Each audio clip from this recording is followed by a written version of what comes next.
April 6, 1862. On Sunday morning, a clear, beautiful and still day, the order was given for the whole army to advance and to attack immediately. This was the first big battle in which our regiment had ever been engaged.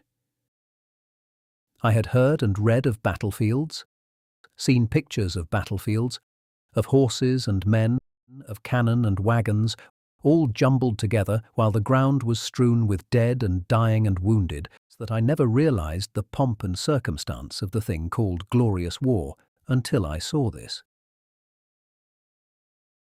"Eyes right!" was the order. It is about all that a private soldier ever knows of a battle. Halt, forward, guide centre, eyes right, dress up promptly in the rear, double quick, charge, bayonets, fire at will. He can see the smoke rise and the flash of the enemy's guns, and he can hear the whistle of the Minnie and cannonballs. But he has got to load and shoot as hard as he can tear and ram cartridge.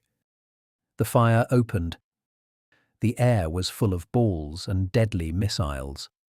A ripping, roaring boom bang. The Minnie balls from the Yankee line began to whistle around our ears. I thought of the Irishman when he said, "Sure enough, those fellows are shooting bullets." I do not pretend to tell of what command distinguished itself, of heroes, of blood and wounds, of shrieks and groans, of brilliant charges, of cannons captured.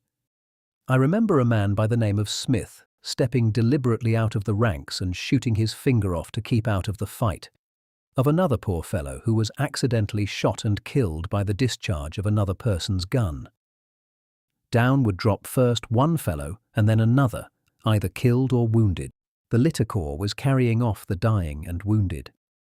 When we were ordered to charge bayonets, I had been feeling mean all the morning, as if I had stolen a sheep. But when the order to charge was given, I got happy. I felt happier than a fellow does when he professes religion at a big Methodist camp meeting. I shouted. It was fun then. Everybody looked happy. We were crowding them. One more charge, then their lines waver and break. They retreat in wild confusion.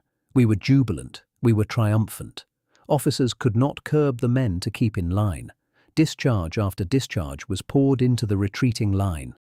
The soldiers had passed through the Yankee camps and saw all the good things that they had to eat in their sutlers' stores and officers' marquees, and it was but a short time before every soldier was rummaging to see what he could find. When, in the very midst of our victory, here comes an order to halt.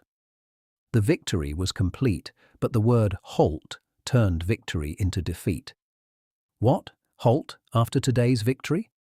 And the whole Yankee army in full retreat. General Gladden, killed. Sidney Johnson, killed. And a host of generals and other brave men killed. HALT. These 4 letters.